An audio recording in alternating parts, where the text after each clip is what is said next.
অনেক কিছুই আমাকে ট্রমাটাইজ করে ফেলেছে, এরকম ঘটনাও আছে। আমি মানুষকে প্রচুর গালিগালাজ করতাম। দিন শেষে তো মানুষ সব কিছুকে এড়াতে পারি না পর্দায়। আমি মনে করি কথা না বললেও সম্পর্ক টিকে থাকে।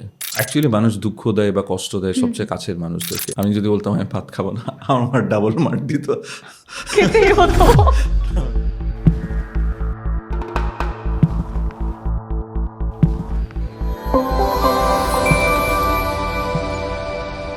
Welcome to the Farzia show. আজকে আমাদের সাথে রয়েছেন ইমতিয়াজ বর্ষণ ভাইয়া।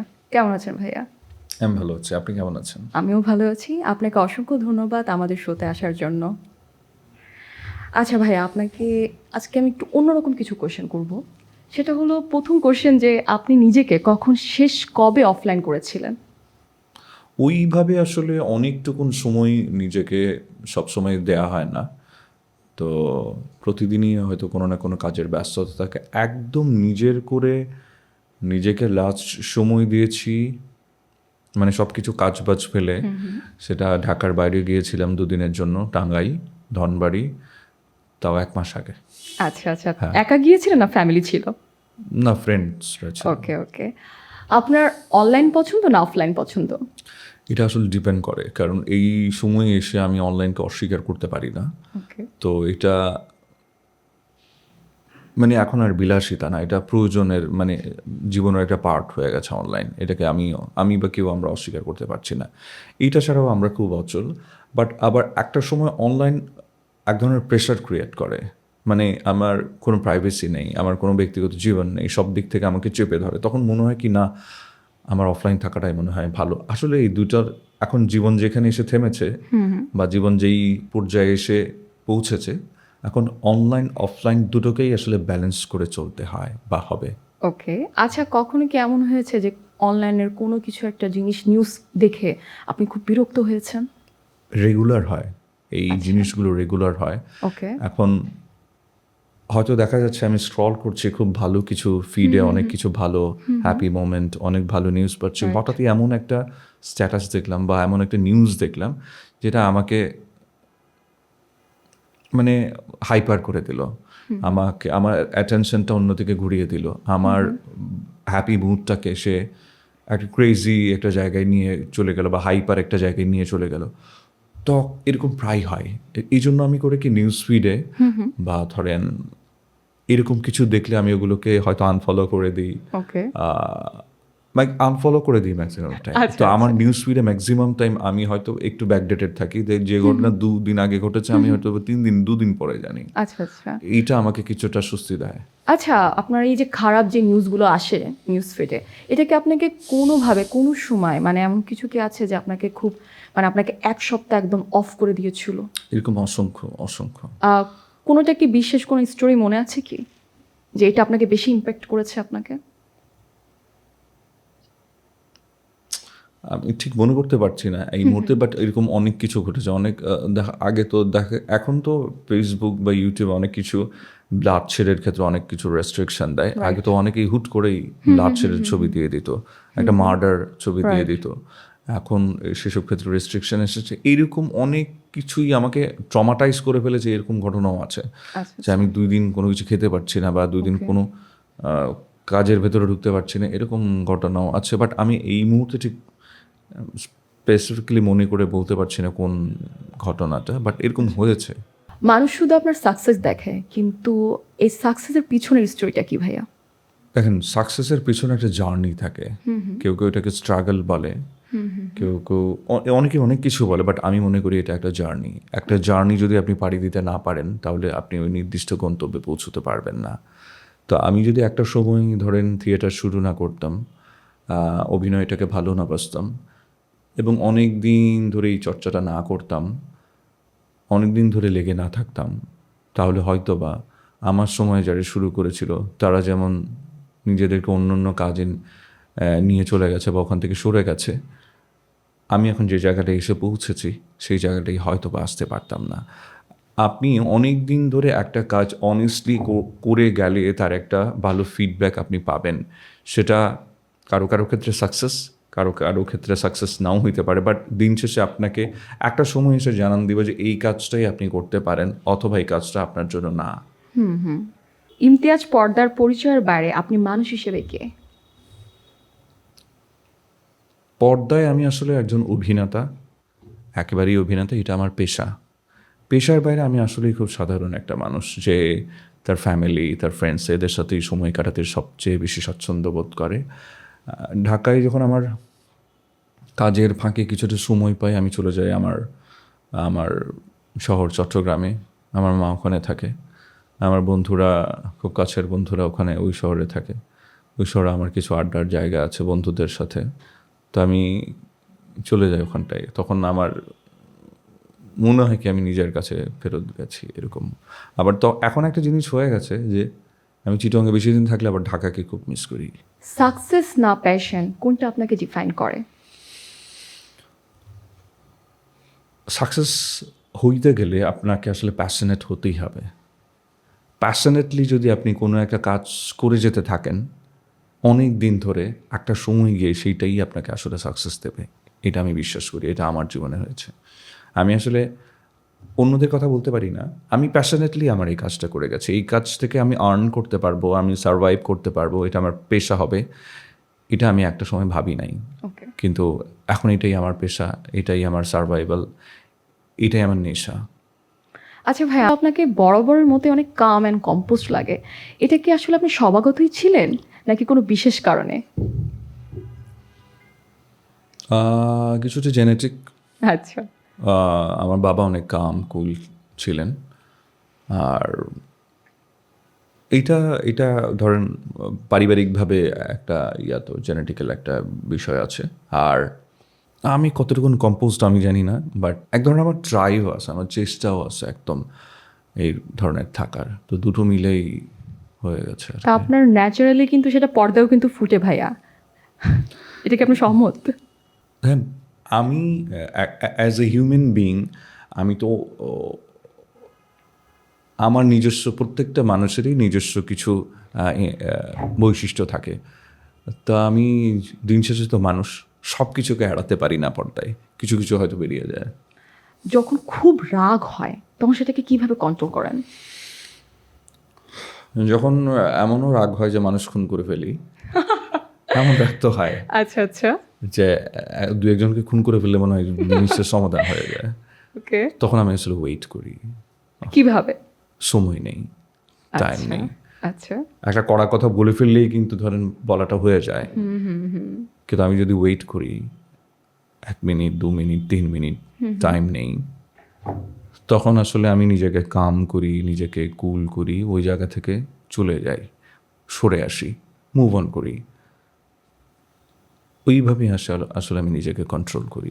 চুপ থাকাটা আসলে অনেক বড় একটা কন্ট্রোলিং পাওয়ার আমার মনে হয়। হয় না অনেক সময় যে না করেই ফেলি এটা, তখন কি করেন? মানে করে ফেলেন কি, এমন কি হয়েছে? করে ফেললে আমি আর আফসোস করি না।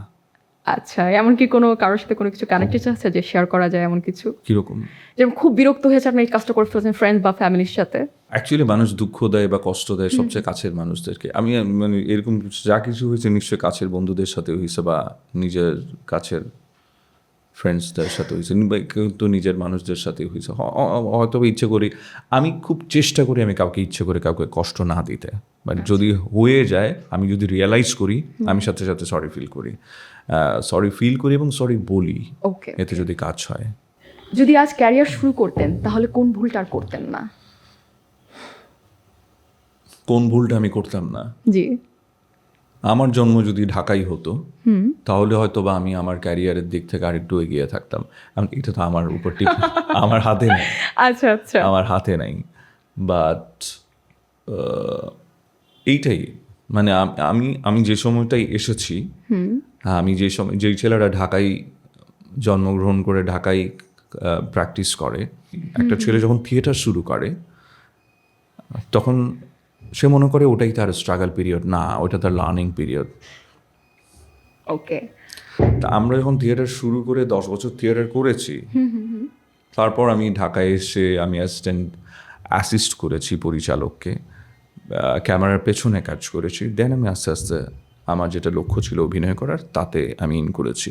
কিন্তু যেই ছেলেটা ধরেন মাত্র শুরু করে, যে তার লার্নিং পিরিয়ড শুরু করে, সে ম্যাক্সিমাম ক্ষেত্রে আমি দেখেছি অনেকেই মনে করে এটাই মনে হয় আমার স্ট্রাগল।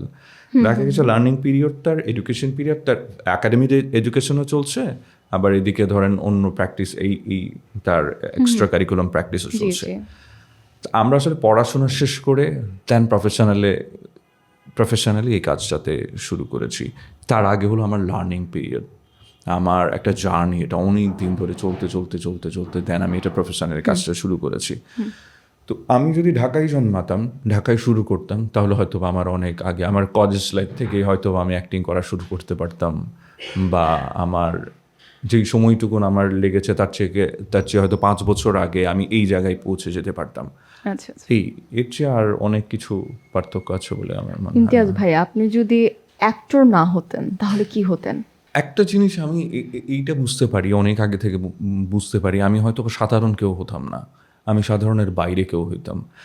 সাধারণ বলতে যে মানুষটা ধরেন সকালে ঘুম থেকে উঠে কাজে যায়, বিকেলে বা সন্ধ্যায় বাড়ি ফেরে, তারপর তার কিছু আড্ডাবাজি করে, আবার ডিনার সারে আবার ঘুমাতে যায়, সকালে উঠে আবার চাকরিতে যায়, আবার এই যে একটা মানুষের প্রাত্যহিক যে ডেইলি লাইফ, আমি হয়তো বা তার বাইরে কিছু করতাম।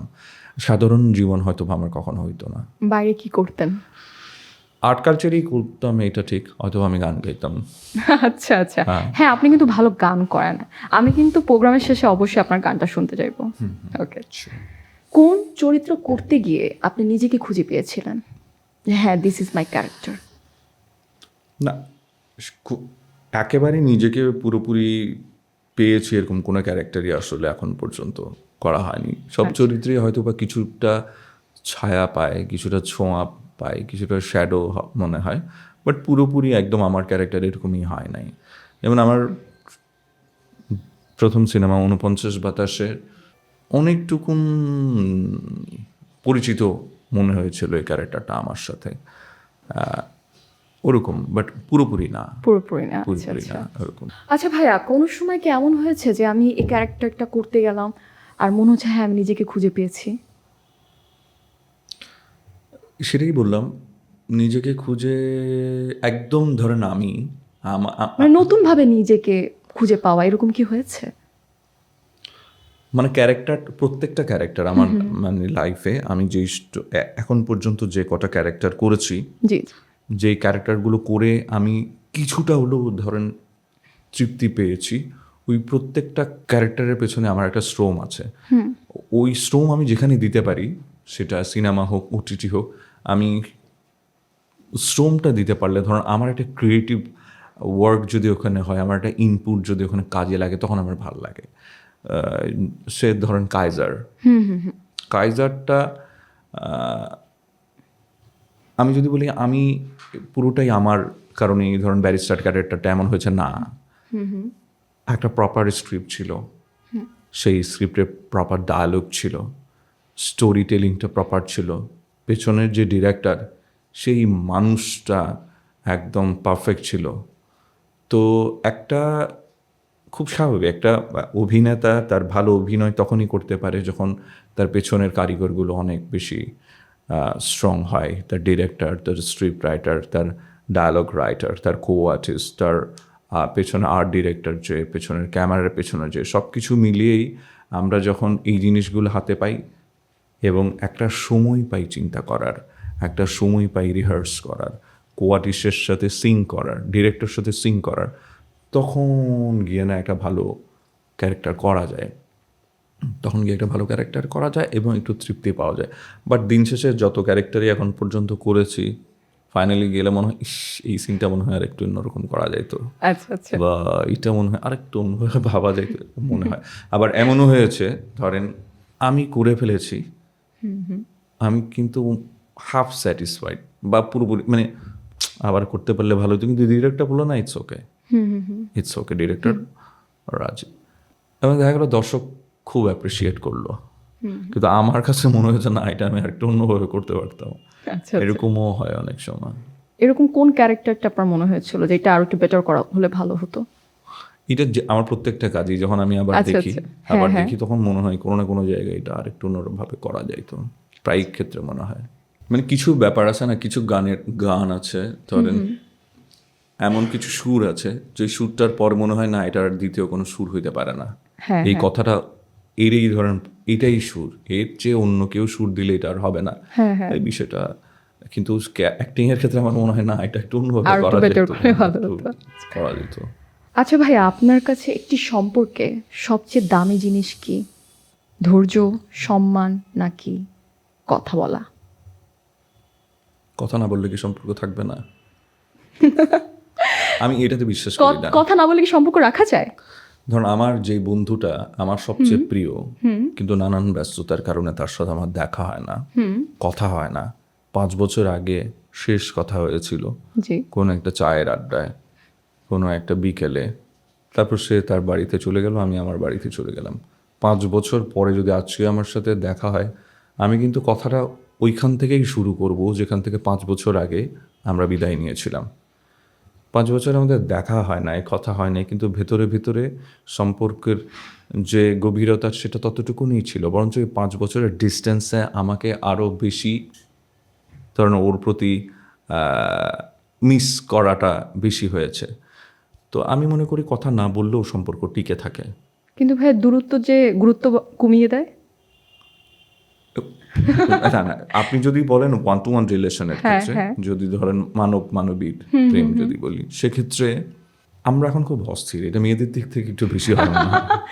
এটা আপনার মনে হয় যে মেয়েরা বেশি এরকম করে? ছেলেরাও করতে পারে অনেক, মানে এটা ভাইস ভার্সা ডিপেন্ড আচ্ছা, করে। আচ্ছা, কারণ কোনো কোনো ক্ষেত্রে ছেলেরাও বেশি অস্থিরতায় ভোগে। কেন তুমি এখন আমাকে ফোন দিচ্ছ না, না প্রতি ঘন্টায় তুমি আমার কেন তোমার আপডেট দিচ্ছ না? হ্যাঁ। কিন্তু আমার ধরেন কিছু কিছু সময় যায়, আমার মনে হয় কি 24 ঘন্টা আমি তাদের সাথে কথা বলবো না, এরকম আমার সময় যায় যে আমি নেক্সট 5 আওয়ার্স কারোর সাথেই কথা বলবো না। আচ্ছা। নেক্সট 5 ঘন্টা আমি ঘুমাবো, আমি বই পড়বো, আমি সিনেমা দেখবো। কেউ ইন্টারাপ্ট করলে আমার বিরক্ত লাগবে। আচ্ছা। ওই সময়গুলো অনেক সময় মিস করি এখন, ওই সময়গুলো অনেক সময় এটা যদি কেউ বুঝতে পারে তখন ভালো লাগে। কিন্তু আপনার পার্টনার যদি চায় যে না আমার সাথে 24 ঘন্টা এইভাবে কানেকশন থাকতে হবে, হ্যাঁ, তখন এটা সামটাইমস এটা এক ধরনের পীড়া দেয়, এক ধরনের বিরক্ত লাগে। হ্যাঁ, আচ্ছা। কিন্তু এটা যখন মানে পার্টনাররা বোঝে তখন ভালো লাগে। তাহলে যদি আপনার পার্টনার আন্ডারস্ট্যান্ডিং হয়, আপনার এই জায়গাটা যদি সাপোর্ট করে, তাহলে কি সে আপনার জন্য একদম বেস্ট?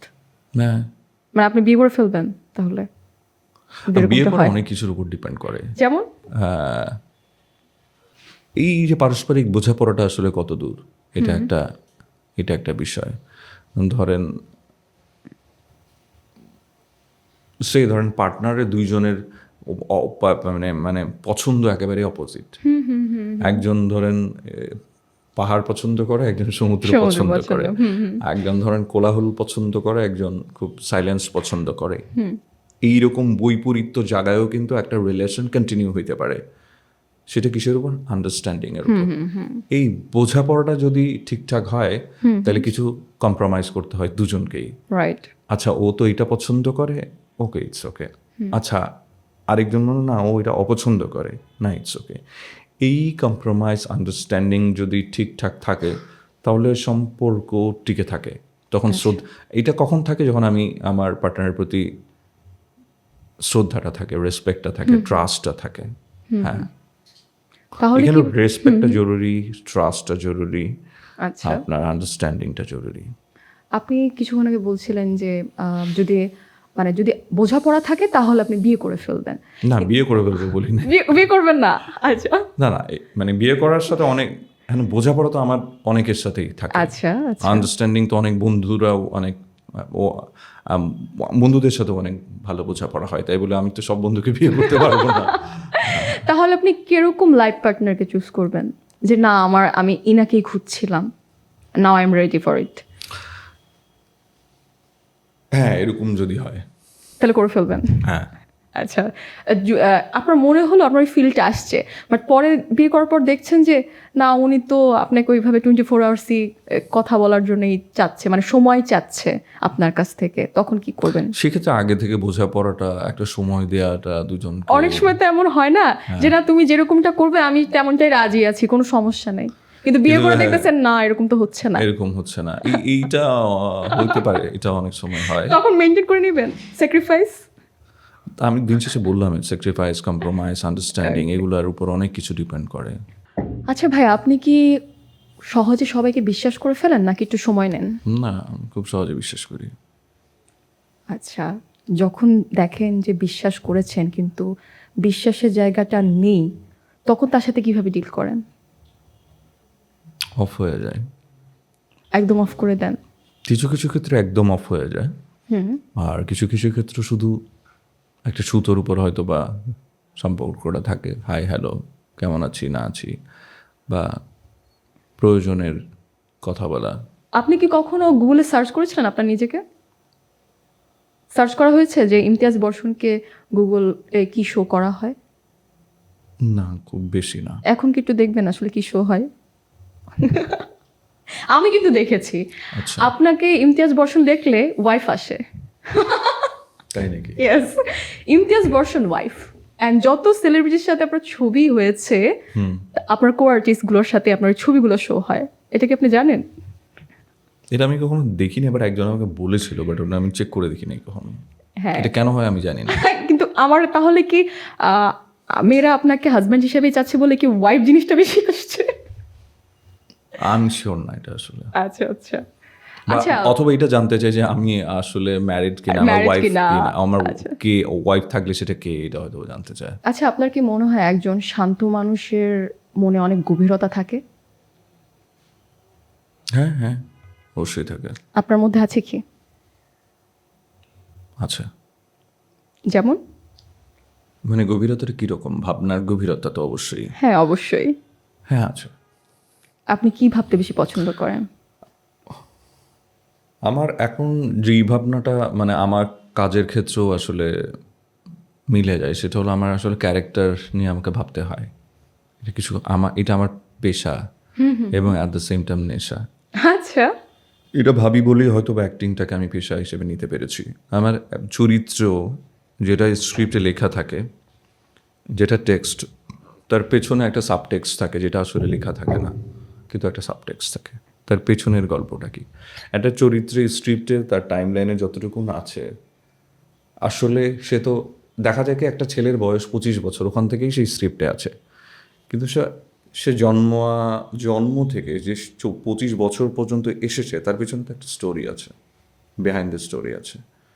সে 25 বছর পর্যন্ত আসলে কি পার করে এসেছে, সে কোথায় স্কুল করেছে, কোথায় কলেজে পড়েছে, তার কি বন্ধু ছিল, সে আসলে কোন এলাকায় থাকতো, তার বাসা কি মোহাম্মদপুর, নাকি মোহাম্মদপুরের বাঁধের ওই পারে, নাকি ওর বাসা গুলশান, নাকি ওর বাসা ঢাকার বাইরে কোথাও কোন মফস্বলে, নাকি চট্টগ্রাম বা কোনো নদীর পাড়ে। ভৌগোলিকগত কারণে মানুষের এক ধরনের আচরণগত পরিবর্তন হয়। সে আসলে কোথায় পড়েছে, কি ঢাকা ইউনিভার্সিটিতে পড়েছে, নাকি জগন্নাথে পড়েছে, না তিতুমির কলেজে পড়েছে। ঢাকা ইউনিভার্সিটিতে পড়লে তার সারাউন্ডিংস এক ধরনের, তিতুমিরে পড়লে তার সারাউন্ডিংস এক ধরনের। কিরকম? ঢাকা ইউনিভার্সিটিতে পড়লে আপনি খুব স্বাভাবিকভাবে কালচারালি অনেক কিছু বা অনেক ক্রিয়েটিভ একটা জার্নি হতে পারে, আচ্ছা, আচ্ছা। বা পলিটিক্যালি আপনি অনেক শার্প হতে পারেন, ফিলোসফিক্যাল, কারণ ঢাকা ইউনিভার্সিটির একটা পলিটিক্যাল, ফিলোসফিক্যাল, আর্টের দিক থেকে একটা জার্নি আছে, এগুলোর সাথে আপনি ইনভলভ হতে পারেন। আবার আপনি এমন একটা জায়গায় পড়ছেন যেটা আসলে শহর থেকে অনেক দূরে, যেখানে আসলে আপনি শুধু পড়তেই চান, আর কিছু এক্সট্রা কারিকুলামের সাথে আপনি যুক্ত হতে পারেন না। তো মানুষের গড়ার পেছনে, মানুষ হয়ে ওঠার পেছনে, আপনি হয়ে ওঠার পেছনে আপনি যে সার্কামস্ট্যান্সেস বা যেই এরিনাতে আপনি বড় হয়েছেন, এটা একটা ম্যাটার করে। আপনি কোন সোসাইটিতে বেড়ে উঠেছেন, আপনি কোন মানুষদের আশেপাশে বড় হয়ে উঠেছেন, আপনার পরিবার এবং তার আশেপাশের মানুষগুলো কেমন ছিল, এটা অনেক কিছু ম্যাটার করে। দেন এগুলো আমি ক্যারেক্টারে ইনপুট দেই। আচ্ছা আচ্ছা। তো এই ভাবনার গভীরতায় ঢোকাটা আমি এনজয় করি। যখন আপনি কোনো উপন্যাস পড়তে যান, উপন্যাসের ক্যারেক্টারগুলোকে কিন্তু আমরা চোখে দেখি, আমার ভাবনায় দেখি। উপন্যাসের ওই বাড়িটা, ওই পাহাড়টা, ওই নদীটা বা ওই বাজারটা আমরা কিন্তু চোখে দেখি। তো ওইরকম ক্যারেক্টারও আমাকে চোখে দেখতে হয়। আমি যখন আমার ভাবনার সাথে ডিরেক্টরের ভিশন মিলে যায়, যখন স্ক্রিনে আমি এর চেয়েও বেটার কিছু দেখি, ইমেজটাকে তখন ভালো লাগে। যখন আমার ভাবনা ডিরেক্টর ভিশন কিন্তু আমি দেখতে পাচ্ছি স্ক্রিনে যেভাবে ভেবেছিলাম ওভাবে না, তখন হয়তো একটু খারাপ লাগে। আচ্ছা আচ্ছা ভাই, ছোটবেলার কোনো মেমোরি আছে যেটা আপনি ভাবলে এখন আপনার খুব হাসি পায়? অসংখ্য মেমোরি আছে আমার এরকম। একটা শেয়ার করা যাবে? ছোটোবেলায় ধরেন আমার বয়স, আমি যখন কথা বলা শুরু করি, সেখান থেকে ধরেন আমি ক্লাস 3 অবধি আসা পর্যন্ত আমার এটা খুব বদ অভ্যেস ছিল। এটা আচ্ছা কেন কি কারণে হয়েছে আমি জানি না। আমি মানুষকে প্রচুর গালিগালাজ করতাম। আচ্ছা। এইটা আপনি আমাকে এই সময়ে দেখে হ্যাঁ হ্যাঁ, ওইটা আপনি মেলাতে পারবেন না। অবশ্যই মিলানো যাচ্ছেও না। হ্যাঁ, এটা কেন হয় আমি জানি না, কেন হয়েছিল আমি জানি না। তখন পর বয়স কত হবে? 6-7 বছর পর্যন্ত আমি এটা কন্টিনিউ এইভাবে গালিগালাজ করেছে? গালিগালাজ করেছি। ও নো। তো এমনও হয়েছে আমার প্যারেন্টসকে খুব অকওয়ার্ড সিচুয়েশনে পড়তে হতো। আমার তখন ওই বুদ্ধি ছিল না যে এটা গালিগালাজটা আসলে সব জায়গায় করা যায় না। আচ্ছা আচ্ছা। বাট আমি এটা আমার কেন কি কারণে এটা আমি গালিগুলি কোত্থেকে শিখেছি আমি জানি না। বাট এটা আমার মনে হয়েছে আমি যখন থেকে কথা বলা শুরু করেছি আমি প্রচুর গালিগালাজ করতাম। বাট একটা বয়স পর্যন্ত আমার নিজেরা মেমোরিতে আছে এরকম। তো দেখা গেল যে আমার বাবা মা একটা কোথাও বেড়াতে গেছে, কোনো কারণে আমার মেজাজটা খারাপ হয়েছে, আমি শুরু করেছি ওদেরকে ওখান থেকে চলে আসতে হয়েছে। হ্যাঁ, বা তখন আপনার ফ্যামিলি আপনাকে কিভাবে টেক কেয়ার করতো ব্যাপারটা নিয়ে? আমার বাবা আমাকে কখনো মানে গায়ে হাত তুলে মারতো না, আচ্ছা আচ্ছা। কিন্তু আমার মা করতো। মা মেরেছে? মা মেরেছে। কিভাবে মার খেয়েছেন? শলার ঝাড়ু চিনেন? চিনবো না কেন, অবশ্যই। আমার মা শলার ঝাড়ু দিয়ে। কত বছর পর্যন্ত মায়ের হাতে মার খেয়েছেন? এইটা 6-7 পর্যন্ত। অনেক লম্বা সময়। লম্বা সময় পর্যন্ত 6-7 পর্যন্ত। আমার মার একটা বিষয় ছিল, আমি কখনো অভিমান করে জি জি। মানে একবেলা ভাত খাইনি এটা হয়নি। ওকে। আমি যদি বলতাম আমি ভাত খাবো না, আমার মা ডাবল মার দিত, খেতেই হতো। আমাকে ভাত খেতে। ওই ঝাড়ুটা দিয়ে কি মারতো? মানে এটা কি সবসময়? মানে ঝাড়ুটা কমন, আচ্ছা আচ্ছা। আর ঝাড়ুটা কমন, আর হাতে যদি অন্য কিছু পায়। হ্যাঁ, মাদের তো আসলে কোনো কিছু লাগে না, যেটা সামনে সেটা দিয়ে মার সেটা শুরু। বললাম। আচ্ছা। স্কুল ফাঁকি দিয়েছেন কখনো? হ্যাঁ, স্কুল ফাঁকি দিতাম। আচ্ছা, ফাঁকিতে করতেন কি? ফাঁকি দিয়ে আমরা 2টা কাজ করতাম। ওকে। একটা হলো আমরা যে এলাকায় থাকতাম তার একটু পরে একটু পাহাড় ছিল, তো আমরা ওই পাহাড়ের মাঝখানে মাঠে খেলতে চলে যেতাম, অথবা ম্যাক্সিমাম টাইম ওটাই করতাম। ক্লাস ফাঁকি দিয়ে আমরা খেলতে যাইতাম, খুব আজে বাজে কাজ করতাম তা না। আচ্ছা। ক্লাস ফাঁকি দিয়ে সাইকেল চালানো শিখতে যেতাম, ক্লাস ফাঁকি দিয়ে ম্যাচ দেখতে যেতাম, ক্রিকেট ম্যাচ, ফুটবল ম্যাচ, কীরকম ম্যাচ দেখতে যেতাম। ক্লাস ফাঁকি দিয়ে আমি সিনেমা দেখেছি এটা আমার মনে পড়ে না, মানে সিনেমা অনেক একটা বড়। আর আপনি সিনেমাতে এসে পৌঁছে গেছেন। আচ্ছা, আপনি কোন ক্যারেক্টার প্লে করতে বেশি পছন্দ করেন সিনেমাতে? ওরকম আমার মানে করতে পছন্দ করি ওরকম কিছু নাই আসলে। যেই আচ্ছা। গল্পটা পরিচালক বলতে চায়, যেই কাস্টিংয়ে উনি আমাকে ভেবেছে, প্রপারলি ওই কাজটা আমি যদি করতে পারি এটাই আমার সার্থকতা। ভাই, আপনি একটা মিউজিক ভিডিও করেছেন, বেশ কয়েকটাই করেছেন। তো মিউজিক ভিডিওর ক্যারেক্টার অ্যান্ড চলচ্চিত্রের ক্যারেক্টার দুটো তো দুই রকম, কোনটা করতে আপনার বেশি ভালো লাগে? মিউজিক ভিডিও কিন্তু অন্য ধরনের একটা চ্যালেঞ্জ। আপনি আচ্ছা। 3 মিনিট, 3.5 মিনিট, 5 মিনিটের মধ্যে একটা পুরো গল্পই আপনাকে বলতে হবে। এটা তো একটা মানে ডিরেক্টরিয়াল স্ক্রিপ্ট রাইটিংয়ের একটা মুন্সিয়ানা থাকতে হয়, কারণ যেখানে 2 ঘন্টায় একটা সিনেমার আমরা গল্প বলি, সেখানে 3 মিনিট, 4 মিনিট, 5 মিনিটের মধ্যে একটা পুরো জীবনের আমরা একটা গল্প বলতে হয়, যদি মিউজিক ভিডিওটা স্টোরি নির্ভর হয়ে থাকে। সেক্ষেত্রে আমি অবশ্যই সিনেমা আমার কাছে অবশ্যই প্রেফারেবল, যে কোনো আর্টিস্টের কাছেই সিনেমা একটা বড় কিছু। তো বাট মাঝে মধ্যে ভালো মিউজিক ভিডিও হলে আমি করতে চাই আর কি। লাস্ট একটা মিউজিক ভিডিও করে আমি খুব তৃপ্তি পেয়েছিলাম, সেটা হলো অর্থহীনের যে মিউজিক ভিডিওটা, যেটার কনসেপ্ট আইডিয়া ছিল বেশবাবু সুমন ভাইয়ের, এটা ডিরেকশন দিয়েছিলেন আশফাকুজ্জামান বিপুল। মানুষ আপনার সম্পর্কে কোন ভুল ধারণাটা নিয়ে বসে আছে বলে মনে করেন? এটা আমি শুনি, মানে মানুষ আমার সম্পর্কে অনেক ভুল ধারণা নিয়ে বসে আছে। তার মধ্যে যেমন অন্যতম কোনটা? অন্যতম হলো অনেকে মনে করে আমি খুব কঠিন, আচ্ছা, আমি খুব কঠিন একটা মানুষ। আসলে আমি অত কঠিন না। এটা কি কামনেসের কারণে? হয়তোবা। আচ্ছা, তো যখন আপনার সাথে কেউ ফ্রেন্ডলি হয়, দেখা যাচ্ছে না মানুষটা তো কঠিন না, ভালোই তো আছে, তখন কেমন লাগে ব্যাপারটা? তখন ভাল লাগে, কিন্তু আমাকে হয়তো বুঝতে মানুষের সময় লেগে যায়। আচ্ছা আচ্ছা, আরও কিছু বিষয় আছে হ্যাঁ আমার প্লিজ। সম্পর্কে,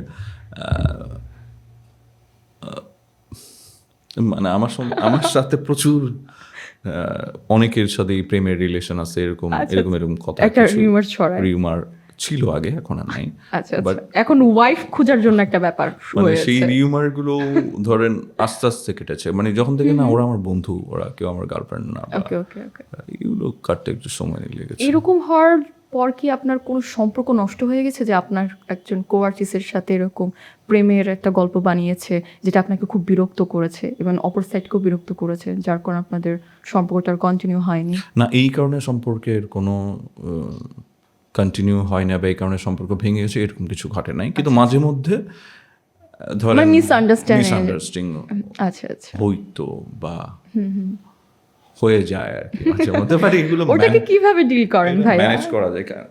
না, আপনার ম্যানেজিং স্কিল সম্বন্ধে আমি জানতে চাই ভাইয়া, কিভাবে ম্যানেজ করেন? যে জিনিসটার সাথে আমি যে জিনিসটা আমি করি নাই, যে জিনিসটার সাথে আমি জড়িত না, হ্যাঁ হ্যাঁ, হ্যাঁ, তা ওই সময়টা যদি মিলাই, ওই সময়টা দেখা গেল আমি ওই সময়ে আমার পার্টনারের সাথেই ছিলাম বা আমার গার্লফ্রেন্ডের সাথে ছিলাম বা অন্য কোনো কাজে ছিলাম, হ্যাঁ, কিন্তু দেখা গেছে এমন একটা সময়কে ধরে সন্দেহ করা হচ্ছে যে এই সময় আসলে আমি কোনো অবস্থানও করিনি। Right right. তো এরকম মিসআন্ডারস্ট্যান্ডিং হলে তো ওগুলো ম্যানেজ করাই যায়, মানে ম্যানেজের কথা না, যেটা রিয়েল, যেটা বাস্তব, যেটা সত্য, সেটা বললেই, সেটা বুঝতে পারলেই হয়। যদি কাল থেকে আপনার জীবনের কিছু একটা মুছে দিতে হয়, কি মুছে দিবেন? আমি আসলে একটু পিছনে ফিরে যেতে চাই। কেন? আমি আমার আমার জীবনে অনেক মানুষকে মিস করি খুব ভীষণ, তাদেরকে যদি আরও লম্বা সময় ধরে পেতাম খুব ভালো হতো। আমি আমার বাবাকে খুব মিস করি, তো আমি যদি আমার বাবা থাকতো আমার লাইফে এখনো পর্যন্ত, তাহলে আমার জন্য খুব ভালো হতো। আচ্ছা, আপনি কি বাবাকে বেশি ভালোবাসতেন? হ্যাঁ। বাবা মারতো না বলে তাই? না না, আমি বাবা মা দুজনকেই খুব ভালোবাসি, বাট বাবা চলে যাওয়ার পরে বুঝতে পারি যে আমি খুব মিস করি বাবাকে।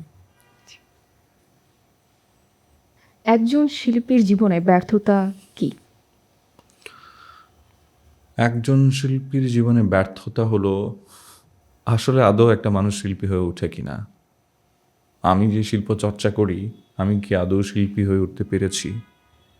শিল্প চর্চা ম্যাক্সিমাম টাইম মানুষ করে অন্যকে বিনোদিত করার জন্য, অন্যকে খুশি করার জন্য, অন্যকে আনন্দ দেওয়ার জন্য। যখন আনন্দটা প্রপারলি দিতে পারে না, প্রপারলি করতে পারে না, সেটা এক ধরনের ব্যর্থতা। কারণ আমি একটা শো করলাম, কিন্তু শোটা কেউই পছন্দ করলো না, এটা এক ধরনের যে কোনো শিল্পীর জন্য কষ্ট লাগে। ধরুন আমি একটা শো করলাম, অনেক মানুষ পছন্দ করলো না, কিন্তু কিছু মানুষ বললো যে না, এটা আমার মনে দাগ কেটেছে, এইটা আমার লাইফে কোনো একটা চেঞ্জেস নিয়ে এসছে, এটা আমার ভালো লেগেছে। সেটা হয়তো বা আমি হাজার মানুষকে হয়তো বা কানেক্ট করতে পারিনি, কিন্তু শখানেক মানুষকে কানেক্ট করতে পেরেছি বা একজন মানুষকে কানেক্ট করতে পেরেছি, ওটাও একটা শিল্পী জীবনের সার্থকতা। কিন্তু তার বিপরীতে যখন হয়, এটাও একটা ব্যর্থতা। আচ্ছা ভাই, এমন কি হয়েছে যে একজন আপনার খুব পাগল ফ্যান এমন একটা ক্রেজি জিনিস করে ফেলেছে, আপনার ভালো লেগেছে, তার সাথে আরো খুব বিরক্তও লেগেছে, এমন কোনো অভিজ্ঞতা আছে কি?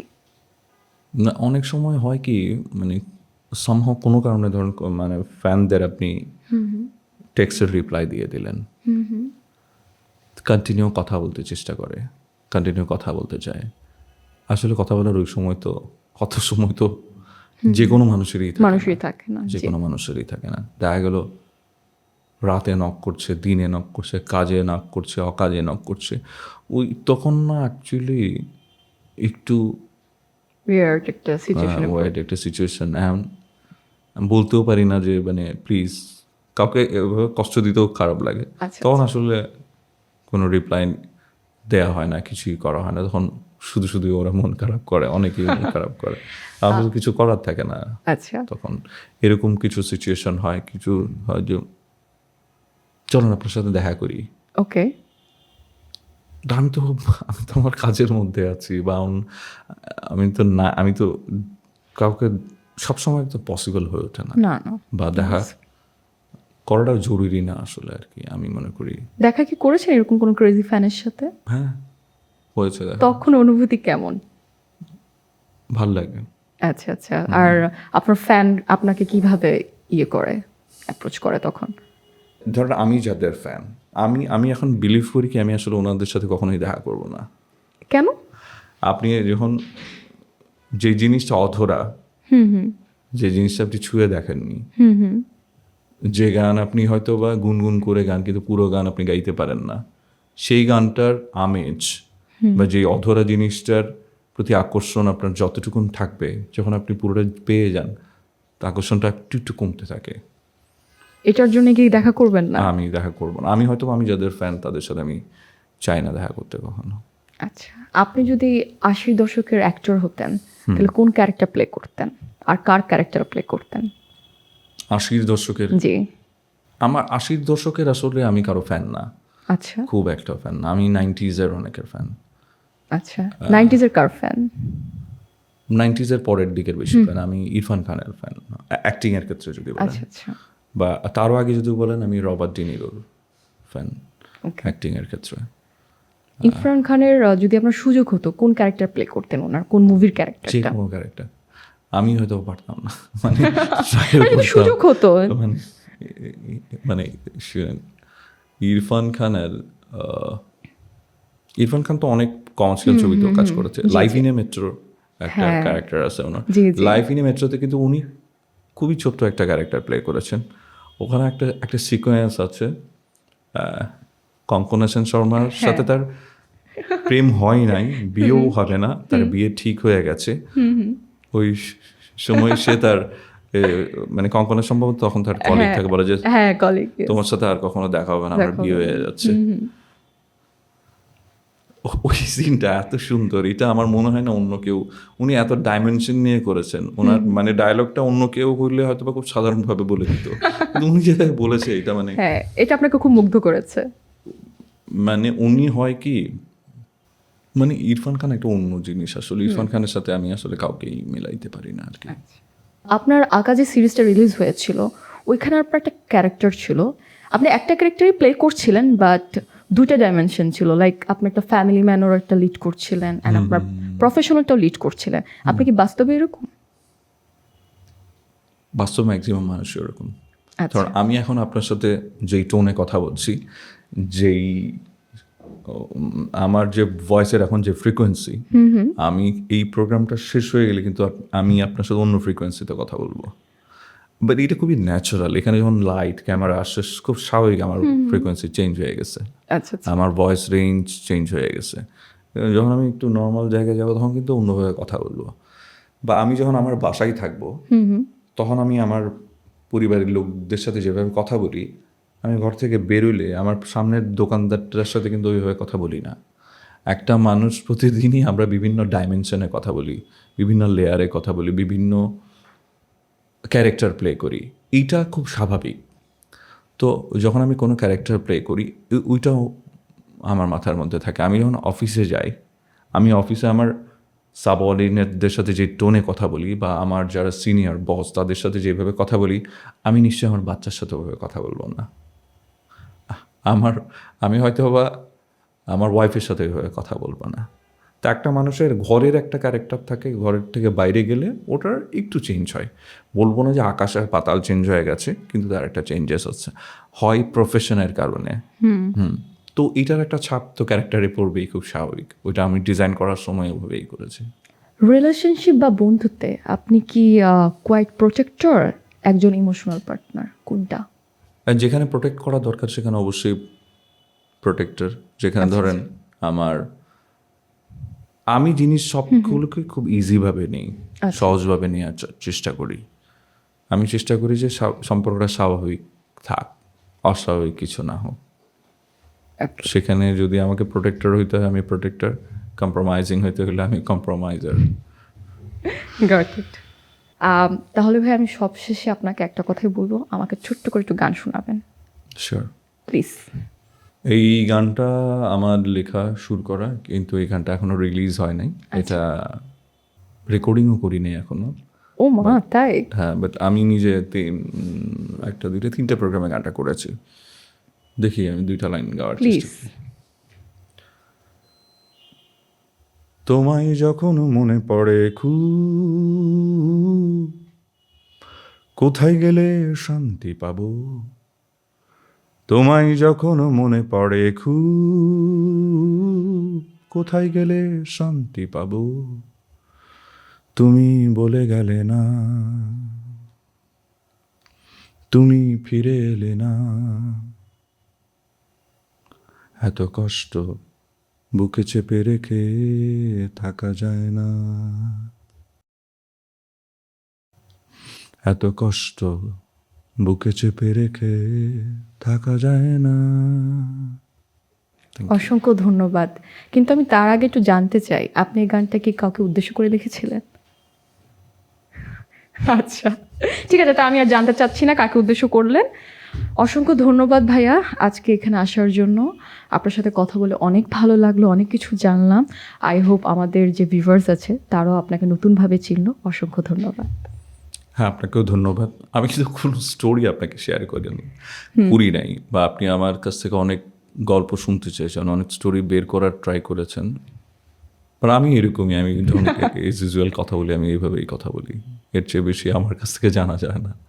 ঠিক থ্যাংক আছে ইউ। ভাইয়া, থ্যাংক ইউ।